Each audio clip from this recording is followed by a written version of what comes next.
simplify each expression and write without negative exponents. A, negative 5x squared y to the negative third, all squared. The first problem here is that we have exponents inside of exponents. So we're going to break the parentheses by applying this square to everything on the inside. So the negative 5 gets squared, the x squared is squared, the y to the negative third is squared. Now each of these only has one piece, so we'll simplify each one of these. Negative 5 squared means negative 5 times itself. Negative times negative is positive, 25. For the x, when we have a power to a power, these multiply together to give us x to the fourth. And for the y, the same thing happens. We have a power and another power. These multiply together to give us y to the negative 6. And then finally, anything with a negative exponent, we're going to have to move to the denominator. So this is 25x to the fourth over y to the sixth.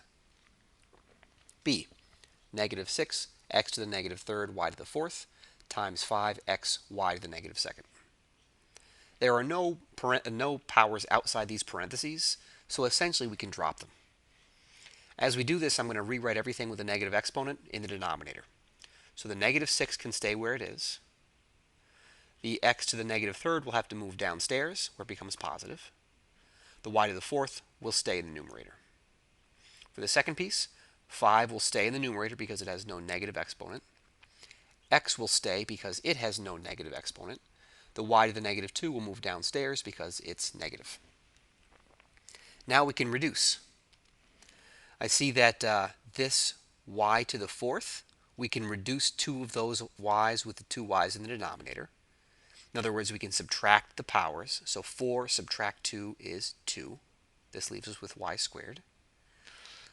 We can do the same thing with the x's. We have x to the first power, x to the third power. We can reduce one of these x's out, and we're left with x squared in the denominator times this 5 that we have left over. We multiply these together. We now have negative 30 y squared over x squared. Part C, negative 42 x to the fifth y to the negative sixth, all over 7x to the negative 2 y.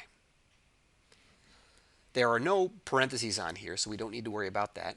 However, we do have negative exponents, so let's move those around. As we start up, I see the numbers out in front, these coefficients can reduce. So negative 42 over 7, we can reduce those out and get negative 6. Now, as far as the x's go, anything with a negative exponent I'm going to move. So I'm going to keep the x to the fifth in the numerator. This x to the negative 2 has a negative exponent, so we'll move that to the other spot in the fraction. We move it upstairs.